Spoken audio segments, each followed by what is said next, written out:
Breaking! FC Barcelona's total income for the season stands at €994 million, and the club's total bet has been reduced to €469 million.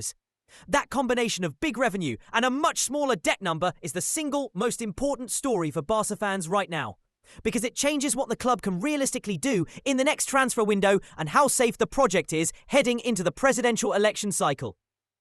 This is not just numbers on a page. This is proof that the economic recovery everyone hoped for is happening in real time, and it gives context to decisions on spending, wages, and squad reinforcement.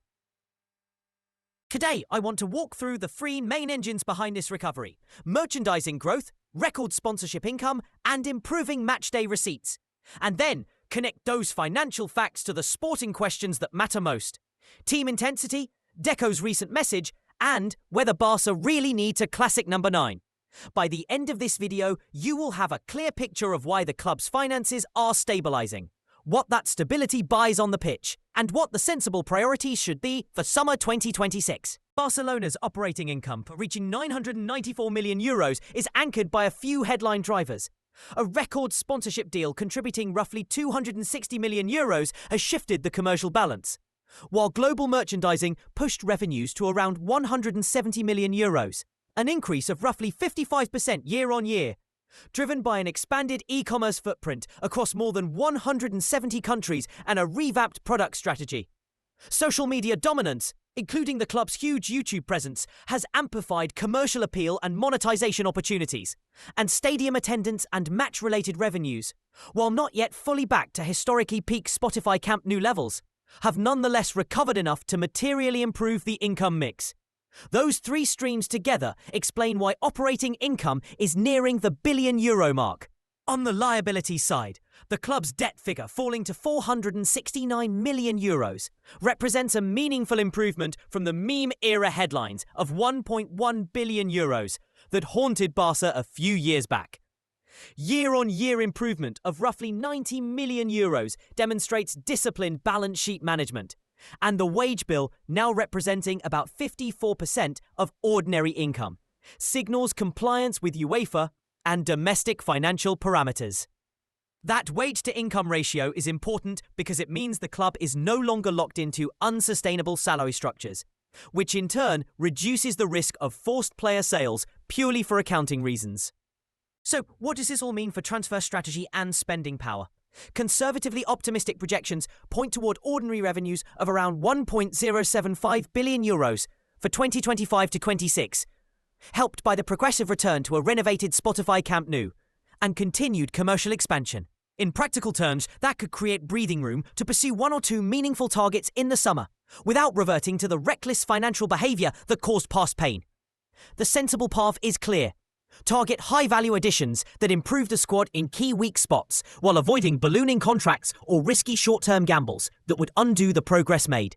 On the sporting side, Deco's recent message that the team must play as one and that quality cannot replace collective effort is absolutely the right sentiment for where Barca sits today. Recent matches have exposed a drop in intensity, organisation and willingness to press as a unit compared with last season's peak. If the team does not rediscover that shared sacrifice and high energy, tactical systems, however elegant, will underperform. The return of players currently absent through injury or rotation, and a collective recommitment to intensity would materially raise the team's ceiling. That is as important as any transfer. Deco also suggested that obsession with finding a classic number 9 may be misplaced, noting that other elite clubs have succeeded with different profiles up front. There is truth in the notion that systems can be flexible, but context matters. PSG's blueprint is not directly transferable to Barcelona given differences in squad composition, coaching philosophy, and structural needs. A pragmatic case can be made that Barca would benefit from a young, athletic forward who can both press and finish consistently, because the current options have not convincingly demonstrated the sustained output and physical profile required by this side's tactical demands.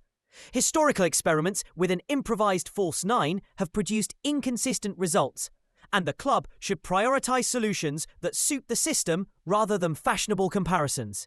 Looking towards summer 2026, the two clear reinforcement priorities are a forward who fits pressing and finishing metrics, and a centre-back who blends athleticism with ball-playing ability.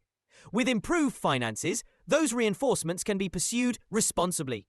Targeted investments rather than wildcard spending, with an eye on contract length, wages, and resale profile. The balance the board must strike is between seizing a market window made possible by better revenues and maintaining the long-term fiscal discipline that produced the recovery in the first place. To recap, Barcelona's economic comeback is real and measurable.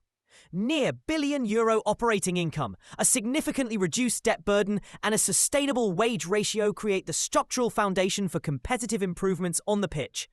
The immediate sporting priority is intensity and unity, and the summer recruitment focus should be pragmatic and targeted, with striker and centre-back at the top of the list. In the next video, I will break down 2 specific player profiles for each position and provide a concrete shopping list that aligns with both sporting needs and financial prudence. If you follow Barcelona closely, that next discussion will be essential. Thank you for watching, and I will see you in the next one.